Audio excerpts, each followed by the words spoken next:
Sedan går stället och Randall var rådet under staten och av helvete var.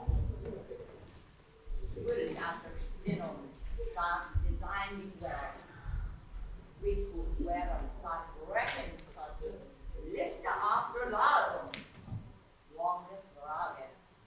After Putia, Randall's mother, he the son would be.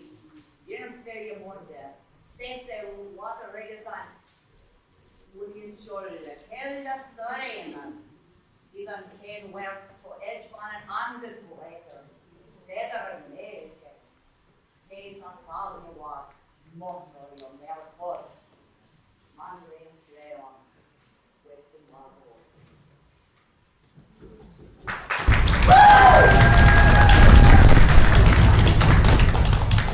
They sank to their sleep. One sorely paid for his evening slumber, as often had happened since Grendel came calling. Greedy hall watcher, rage in his blood, till he blundered at last and paid for his sins. The dames learned that one still slept through the night, sought vengeance. Grim murder fiend, Grendel's hell mother, bereaved monster wife, mourned for her child. She who was doomed to dwell in dreary dark waters, cold sea caves, since Cain beat down his brotherkin. Beat to the earth his father's son child. Stained them, fled, marked with bird from man's company, exiled to the wastelands. There, his loins sprang misbegotten monsters. Grendel among them, hate-hearted fiend. Till he came to Herod and found there a warrior waiting. Grendel grabbed his foe, grappled with him, but found himself caught. He clutched in his fingers that great claw-like hand, crushed the night killer, gripped him to death. Yeah! Grendel slunk across the moorland to his cold death tavern, and there met his end. His mother sorrowed, grieved for her child, went prowling vengeance.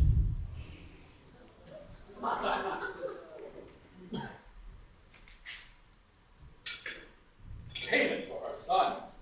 She came to Herod, where careless shield dame slumbered peacefully. Then soon found there the old night terror, when in through the door came Grendel's mother. Leaping warriors woke to the fight, reached for sword blades, raised them in shields, hoisted their weapons. Helmets and mail shirts were forgotten in that bloody raid. She couldn't believe them, longed to be away, flee with her life when they found her there. Quickly she stared, single warrior, and fled across the moor. That ill-fated dame was dearest to Hrothgar of all the warriors in that wide kingdom. Mighty shield warrior snatched from his rest a bountiful fame. Or was Beowulf there? Another house had been given him after the gifting of gold. Uproar filled Heorot. They had all viewed the blood-flecked arm that she bore with her. Bael was returned to the hall.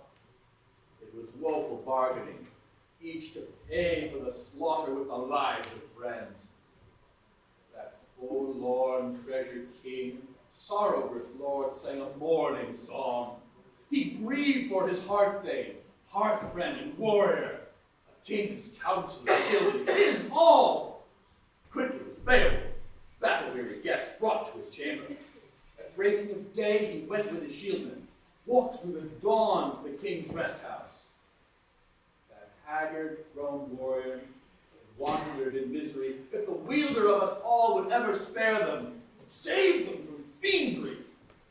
To Hyalac's fame the hall would resounded. He led his companions and came across the floor, and stood before the king, sorrowing Danelord. Asked if his night rest had eased his suffering, if the breaking of Grendel had brought him peace. Hrothgar made answer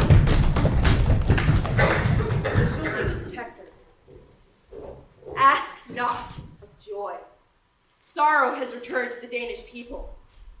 Ashura is dead.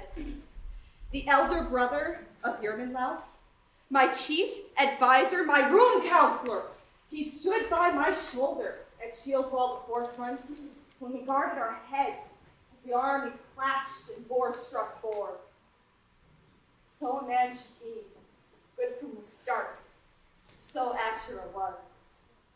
Here within Heorot, a restless corpse spirit became his killer. I do not know where she went with his body. Flesh proud, terrible, infamously slaughtered. She avenged that feud in which last night you killed Grendel with fierce grips and your violent strength, because for too long he had destroyed my Danish people. In battle he fell, life forfeit and guilt. Now another has come, mighty in her evil, would avenge her son. But for too long away she has pushed her revenge. Or so it may seem to many of these things who grieve minds deep for their treasure giver. A cruel heart killing. Now the hand is vanished that served your joys in all right ways. I have heard landholders among my people, counselors in hall, speak of it thus.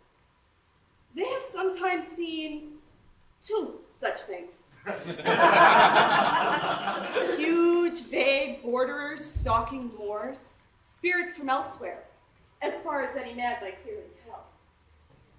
One walks in the likeness of a woman, the other, misshapen, stalks marshy wastes in the tracks of an exile, though he be larger than any other man.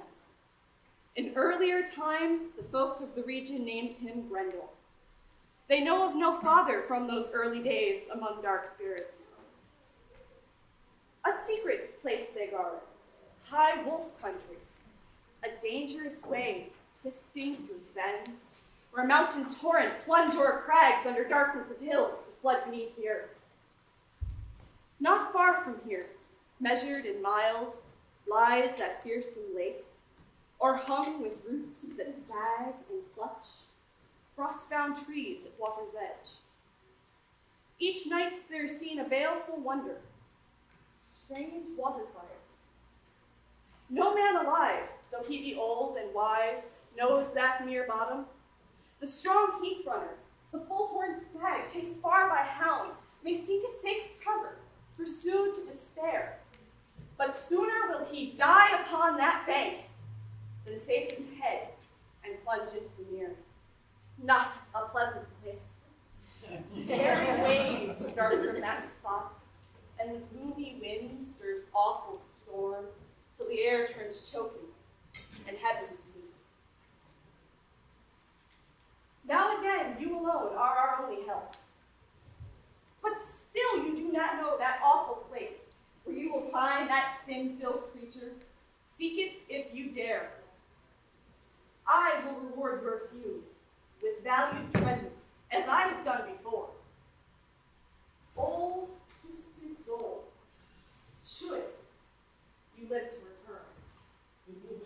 Beowulf spoke, son of Ecgtheow. Sorrow not, wise one. It is always best to avenge one's friend than to mourn over much. Each of us must abide to the end of this world's life. Let him who can bring about fame before death.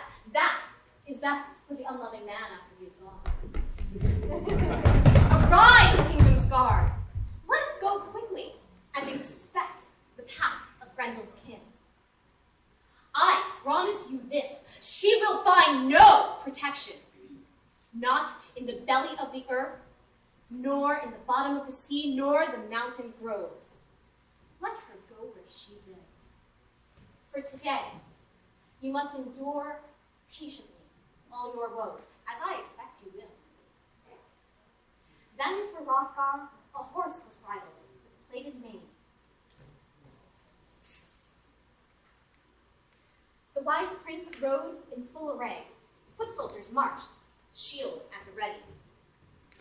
The tracks were seen far and wide on the forest paths, a trail through the woods where she went forth over murky moor. bore the young man's lifeless body the best of all those who had held watch over Hrothgar's home.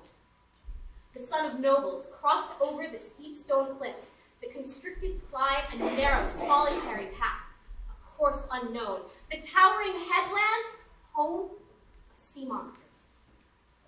He went before, with just a few wise men to see the way, until suddenly he saw the mountain trees, stunted and leaning over a gray stone, a joyless wood. The water went under, turbid and dreary. To all the Danes, the men of Scyldings, many of Thane, it was a sore pain at heart to suffer, a grief to every earl, when on the sea cliff they came upon the head of Escherel. The flood boiled with blood. The folk gazed on, and the gore hot. At times, a horn sang its eager war song. The foot soldiers sat down. They saw in the water many a strange kind of serpent, strange sea creatures testing the currents, and on the sloping shores lay such monsters as often attend in early morning a sorrowful journey on the sail road. Dragons and wild beasts. They rushed away, bitter, enraged.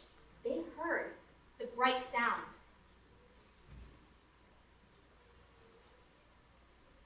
The sound of the battle horn.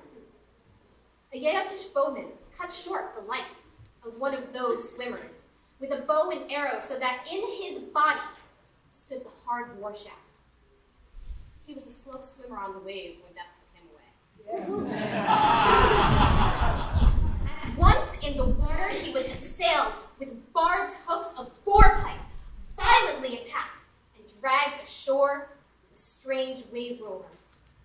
The men inspected this grisly visitor. Beowulf geared up. In his warrior clothing, cared not for his life. The broad war shirt, woven by hand, cunningly made, had to test the mirror. It knew well how to protect his bone house, so that a battle grip might not hurt his breast, nor an angry, malicious clutch save his life. The shining helmet protected his head, set to stir up the sea's depths, seek that troubled water. Decorated with treasure, encircled with a splendid band, as a weaponsmith in days of old had crafted it with wonders, set boar images, so that afterwards no blade or battle sword might bite it. When Hrothgar's spokesman, not the smallest of supports, was that which Hrothgar's spokesman lent him at need. That hilted sword was named Hrunting.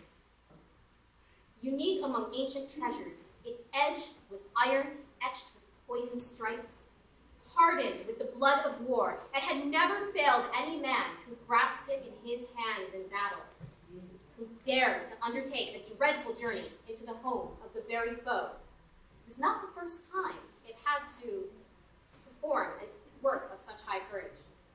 Truly, the son of Edgelock, crafty in strength, did not remember what he said before, drunk with wine, when he lent his weapon to a better swordsman.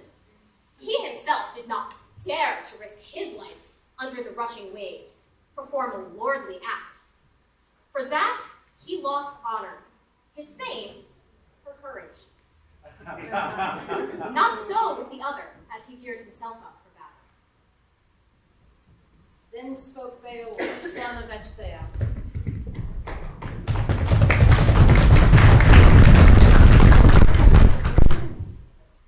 Now am I fair and eager, famed Halfdan's son.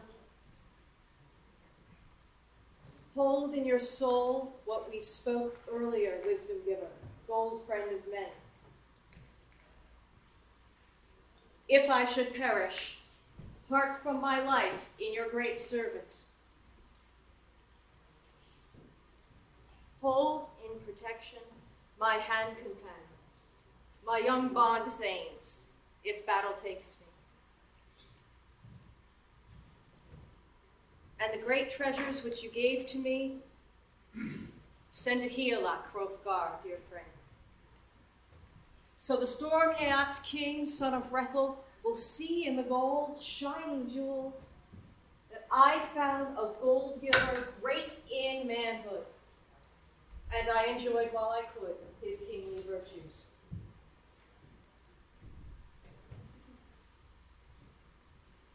Give to Unferth this old heirloom. This sword, wide-edged, splendid with waves, to the widely known man. Myself, with Hrunting, will do glory, or death will take me. After sharing his words, the waiter's lord hastened bravely, for no answer wished he to wait. The wave-welling took the battle points. It was part of a day before he might see the sea bottom. Then, the sword-greedy, grim sea lady, who held the floods 100 half-years, soon discovered a certain man sought from above the stranger's home.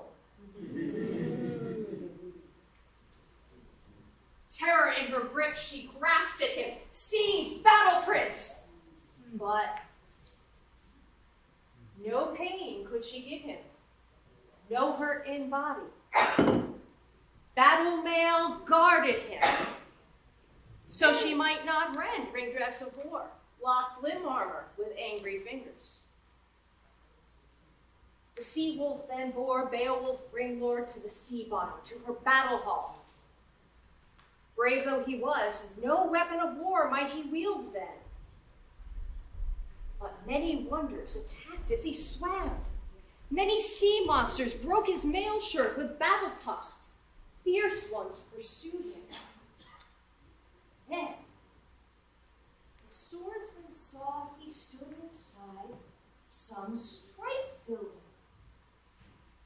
A fine war hall, where no water harmed him at all. Nor, because of the hall's ceiling, might the sudden flood rip touch or seize him. He saw firelight, gleaming in the dark, glowing brightly. The good one then saw the sea person, strong mere woman. He mightily struck with hard war sword. He withheld not the stroke until the ring-marked sword sang on her head greedy war songs. The guest found then, or bright Hrunting would not harm her life, nor bite eagerly. But the battle edge failed the folk prince in need. Before, it endured many hand meetings, helmet sheared off, war shirts in the faded. It was the first time that the loved heirloom lost its glory. Helak's kinsman, of courage not slow, mindful of glory, again was resolved. The famous warrior flung forth the sword, the wound-marked blade, woven with art and steel-edged, to the floor. In strength he trusted, mighty hand grip. Yes, so a man shall do when he thinks to gain glory in war, long-lasting praise. He will not prize his life. The storm yacht's lord seized by the shoulder Grendel's mother. He mourned not the feud. Full of war heat, the fight-tempered lord flung the light foe so she fell on the floor. Promptly the princess paid his reward. With death-grim grip she grasped at him. The foot soldier, strongest of warriors, then fell over. Faltered in heart. She then beset her hall guest, swung forth her sword, wide and blood-edged. She wished to avenge her one baby. The braided breast neck lay on his shoulder, his life preserved. Yeah.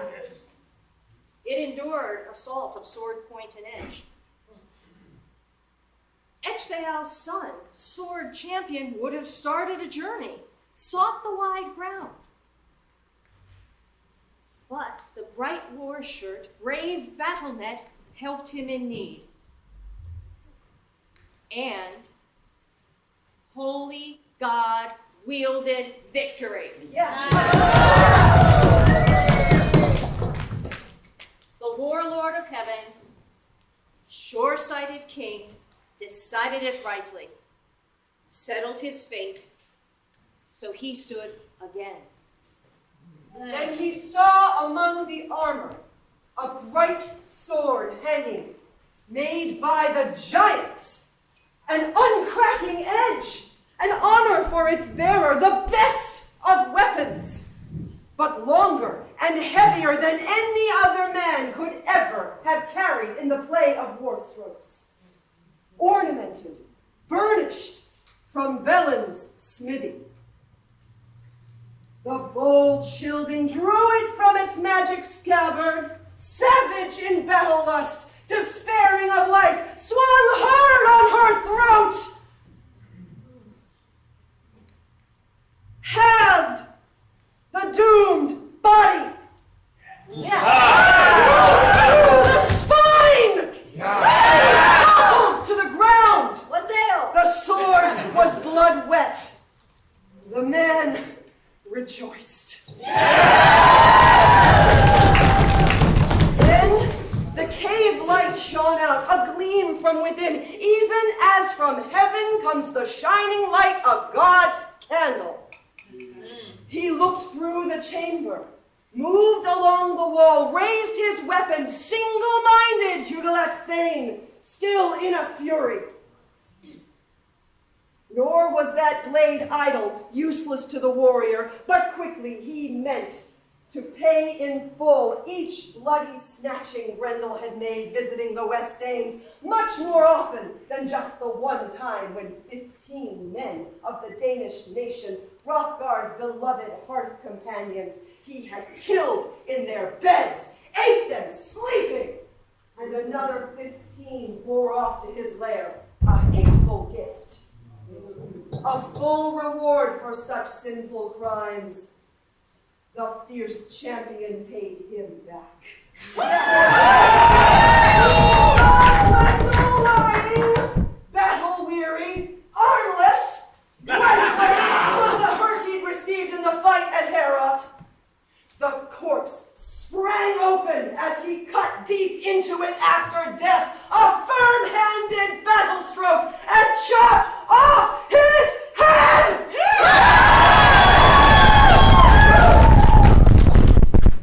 Soon, the wise men above, who gazed with Hrothgar at the turbulent water, saw blood drifting, a churning foam.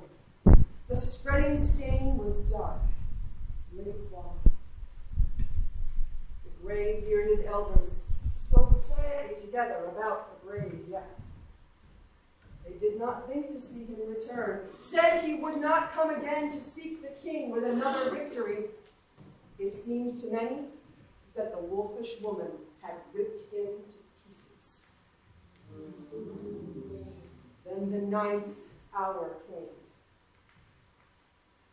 The valiant Shieldings gave up the cliff watch. The gold friend departed, went home with his men. The Yattish visitors still sat, heartsick, gazed at the mere. They wished, without hope, that they could see their lord, their great friend himself. Lo, that bloody sword had begun to melt in battle-bloody icicles. That it melted away was as much a marvel as ice itself when the Father loosens the bonds of frost. unwinds the chains of water, who keeps the power of times and seasons. He is the true God.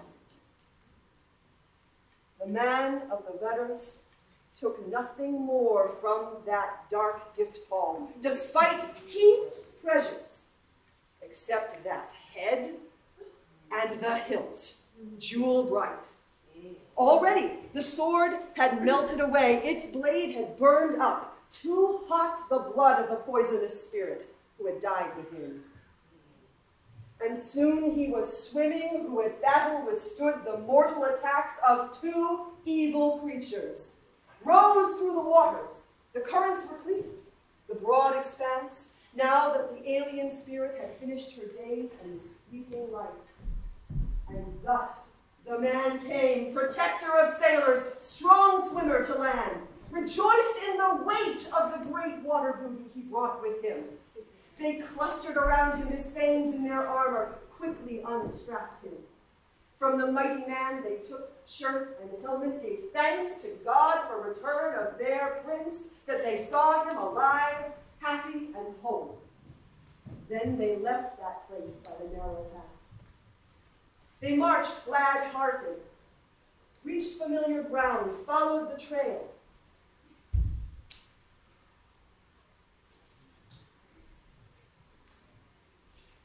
It was hard going for both pairs of men, stout-hearted warriors.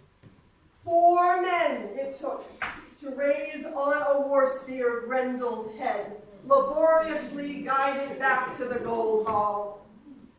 In marching formation, they reached the hall door, the 14 gate men, and the lord of those men marched right among them. Proud with retainers, he came across fields. That prince of thanes then entered the hall, brave, battle-ready, honored indeed. Brave in fame, a man battle-tested, he greeted Hrothgar. Then Grendel's head was dragged by its hair across the floor to the benches where warriors drank, to the nobles and queen, all before them. All the men stared at the awesome sight. Echdale's son then addressed the king. Behold, son of Healfdene, shielding leader, this gift from the sea we have brought you gladly, a token of victory which you look on here. Not very easily did I save my life in battle underwater. Performed this work with greatest trouble. At once the fight was decided against me, except that God saved me. In that battle I could not use fronting, though that weapon is still good. But the ruler of men granted the favor that I saw on the wall, a bright sword hanging, gigantic heirloom. Most often he guides the friendless, distressed, so that I found the right weapon to draw. When my chance came, I cut down the monsters, those hall guards, with edges. The wave sword burned up, its blade quenched in that blood. From my enemies, I plundered this hilt, revenged their crimes, the many Danes killed, as was only fitting.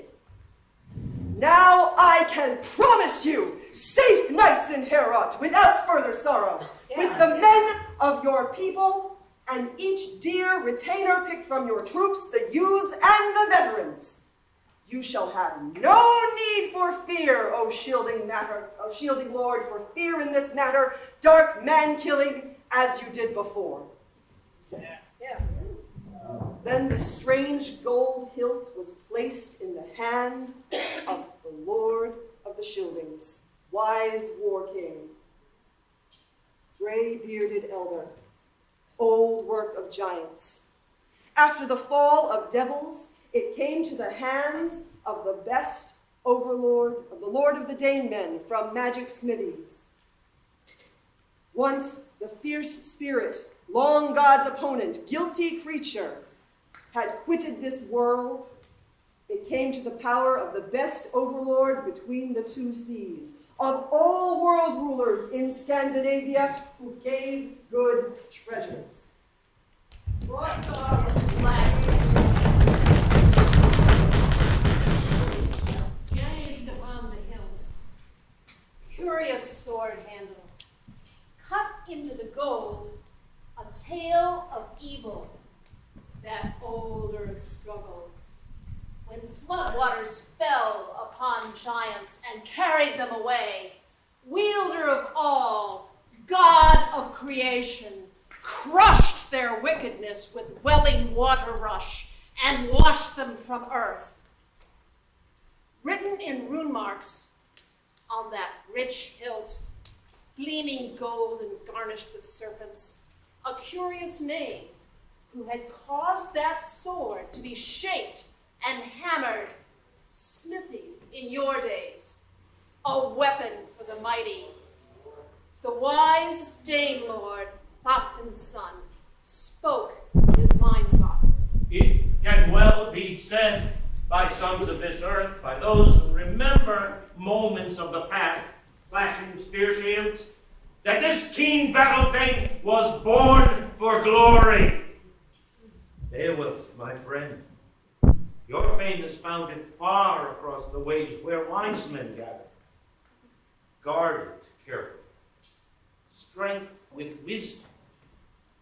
I will stand by my word. Make good my promises. To your gates now you will return with counsel. Courage for their hearts through long comfort. Not so kind was Heremod to the kin of Hrothgar, care-heavy shield Danes. He brought them no joy, but woeful misery. Dark death sorrows to his Danish followers. With hot rage thoughts, he ravaged his people, hearth companions, till hate severed him, jealous slaughter king, from the joys of men. Now, though the great measurer marked him for honor, raised him on high, hailed him to a throne, a towering mead hall, through his mind rushed hot blood thoughts. Blood-hungry thoughts. No bracelets or rings did he give to his warriors, but woeful misery, shame, and sorrow, sharp, death, grieving, endless murdering. Mark carefully this lesson in anguish. Old with winters, I warn you, lads. It is wondrous how God Almighty, in his endless wisdom, grants unto a man a mind to rule with. How the maker of all brings moments of pleasure to a proud earth king, gives to that warrior worldly power, hall and homeland to hold for his own, renders him ruler of rich meadowlands, a broad kingdom he cannot foresee in his unwisdom, an end to such wealth. He dwells in happiness, no hindrance bothers him, no ailment or age or evil reckoning darkens his mind, no deep serpent thought agitates his heart, but the wide world bends to his will. Welcomes him with gold, till high-grown thoughts throng in his mind, gather in his head, then the guardian sleeps, the soul's warden. It slumbers too long, and the silent slayer slips close to him, shoots with his bow baleful arrows deep into the heart. The shafts strike deep, no armor withstands. That quiet marksman, cold mind killer,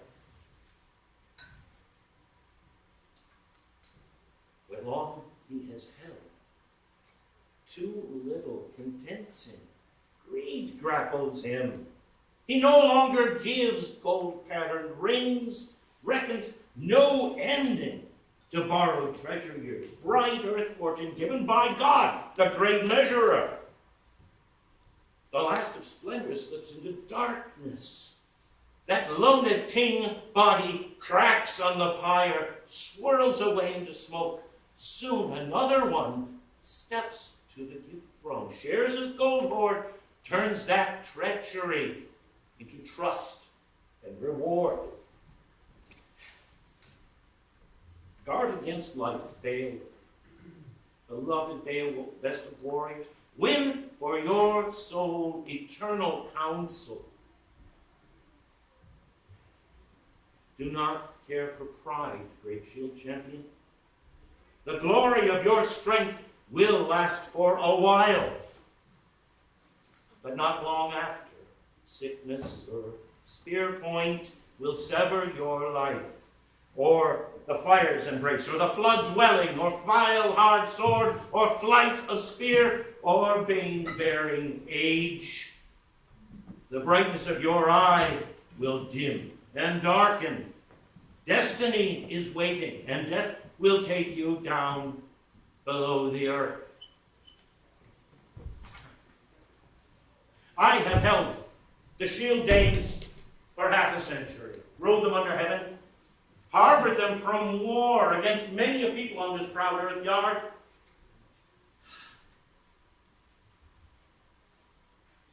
No enemy to peace, asking for bloodshed, spear shaft or sword edge, only for settlement of few. And then my homeland, happiness departed. Joy turned to sorrow when jealous mad Grendel, careless murderer, came to my hall. That through long winters I leaned on my sorrows, a breaking of mind. To the great measurer, thanks for this deliverance from long heartache, for this sword-struck head, severed from that murderer, his grim death trophy. To the Deemer, through his mercy. Now, sit down to banquet, song, and ale cup with your hearth companions. By peaceful morning light, gold gifts will travel from my treasure to yours. Yeah.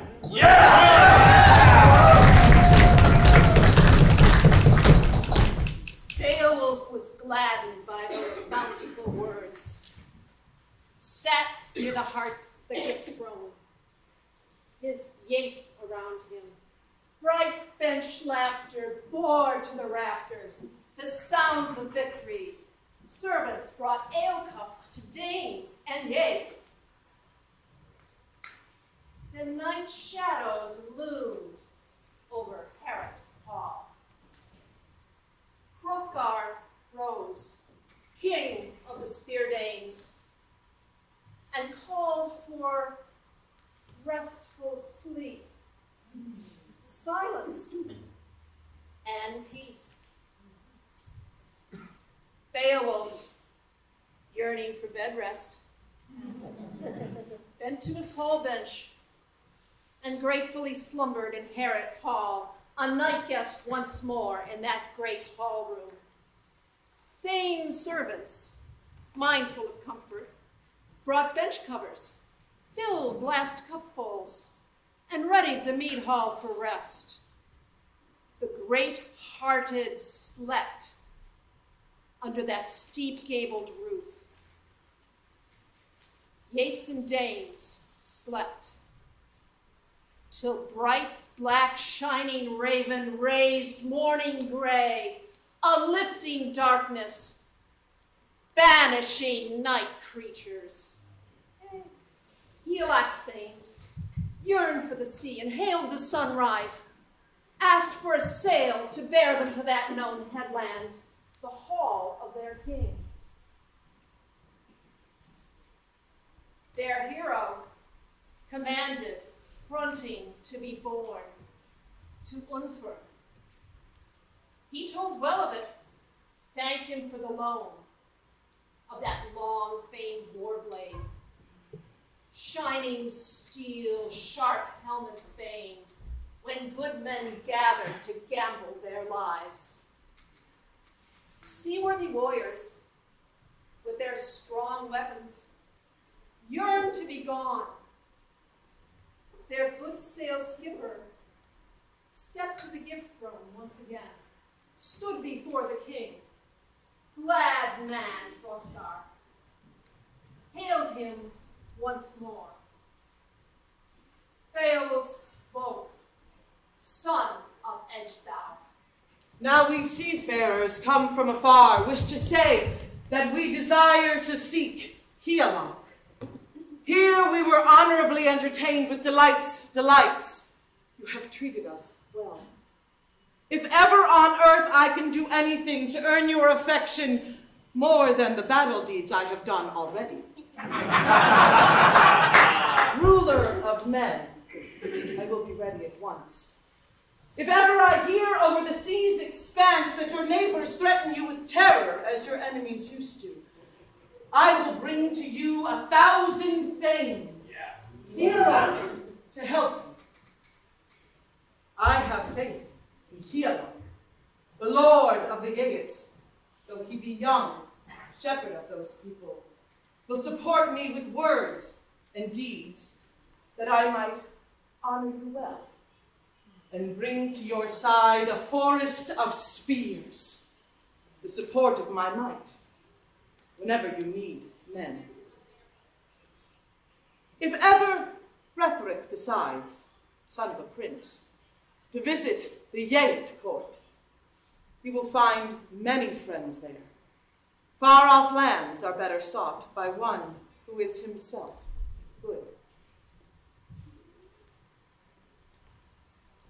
Hrothgar spoke in answer to him. The wise Lord has sent those words into your heart. I have never heard shrewder speech from such a young man. You are strong in might and sound in mind, prudent in speech. I expect it is likely that if it should ever happen that the spear or the horrors of war take Hieloch, or sickness or sword strike the shepherd of his people, your lord, and you still live, that the sea Geats could not select a better choice anywhere for king, hoard guard of heroes, if you will hold the realm of your kinsman. Your character pleases me better and better, beloved Beowulf, for you have brought it about that between our peoples, the Geatish nation and the Spear Danes, there shall be peace, and strife shall rest. Those malicious deeds that were endured before, as long as I shall rule this wide realm and treasures together.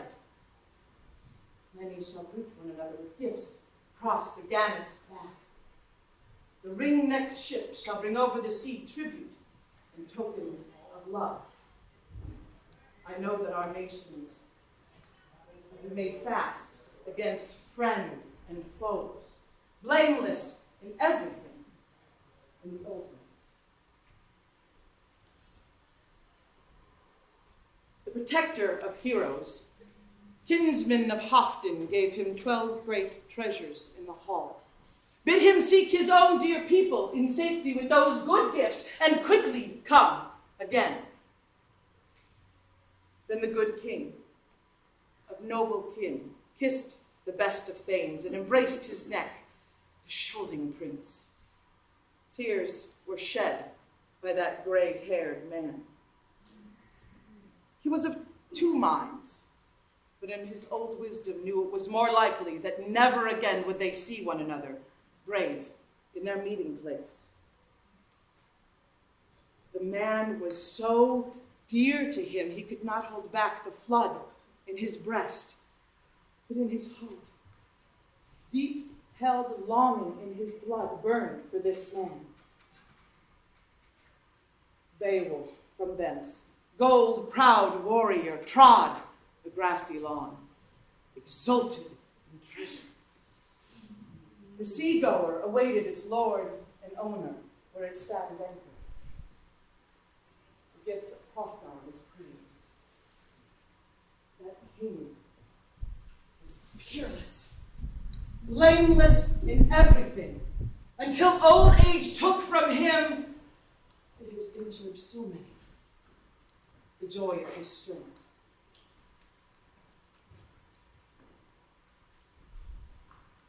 These men of high courage went to the sea. That troop of young retainers bore the ringmail, locked shirts of gold. The coast guard observed the return of those girls as he had once before. He did not greet those guests with insults from the cliff top. He rode towards them, said that the warriors in their shining armor would be welcome in their ships to the people of the waders. The sea curved prow, the ring-necked ship as it lay on the sand was laden with war gear, with horses and treasures. The mast towered high over Hrothgar's hoard gifts. To the ship's guardian, Beowulf gave a sword, bound with gold, so that he might, on the mead benches afterwards, be more honored by that heirloom, that old treasure. Onward they went. The ship sliced through deep water, gave up the Danish coast. The sail was held fast to the mast with rigging. Great sea cloth. The timbers creaked. The wind on the sea did not hinder at all that wave floater on its way. The sea-goer sped on, floated foamy-necked forth upon the waves. The bound prow over the briny streams, until they could make out the cliffs of Yeatland. Familiar capes. The keel drove forward, thrust by the wind, and came to rest on land. Right away the harbor guard was ready at the shore, who for a long time had gazed far over the currents, eager for the return of those beloved men. He bade the nobleman's wealth be borne ashore, silver and plated gold. He had not far to go to seek a dispenser of treasure, healer, Lord of Winds, where he was at home with his companions near the sea wall. The building was splendid, the king quite bold, high in his hall. Each, the queen, was very young, wise, and well-mannered, though few winters had the daughter of Herod spent within the palace walls. She was not poor for them, nor stingy in giving gold rings and treasures to the men of the Yeats. Unlike Maud Brindle, famous folk queen in her terrible crimes, she tortured and murdered powerful princess, proud king's daughter. Not one hall-thing, hero, or servant, save the fond father of that fearsome maid, dared approach her by light of day. His hands would be locked, lashed with death bonds, no hope for his life. That harmless crime would soon be settled with a slashing blade. Swift sword bites would sever from life that pitiful wretch. No peaceful lady would torture her thanes, trust them for death, condemn to the blade dear retainers for imaginary insults to maiden honor. Hemming's kinsman calmed that slaughter maid. Ale drinkers say that she softened hate moments, mellowed murder thoughts, measured her commands.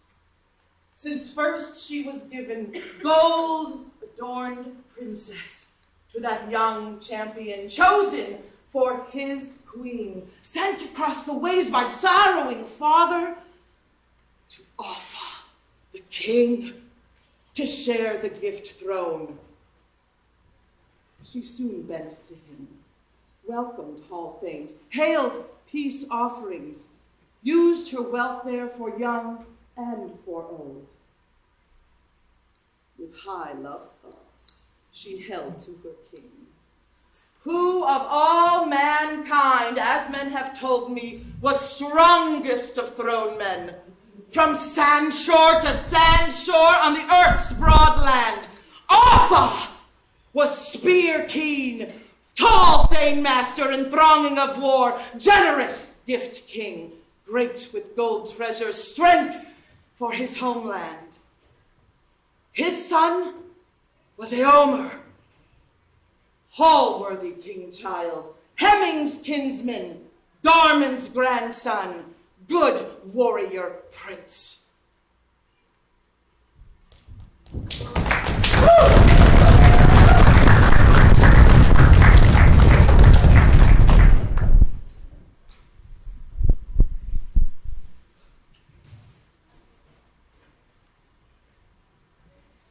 Millennium and a half ago, and we are still singing his praises.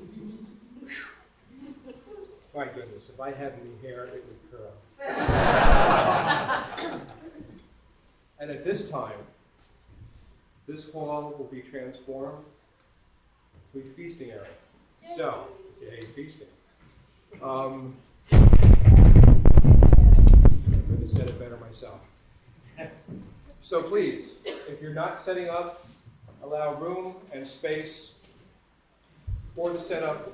Take your materials. Please, before we break, let's have praise for these most glorious bards. Thank you.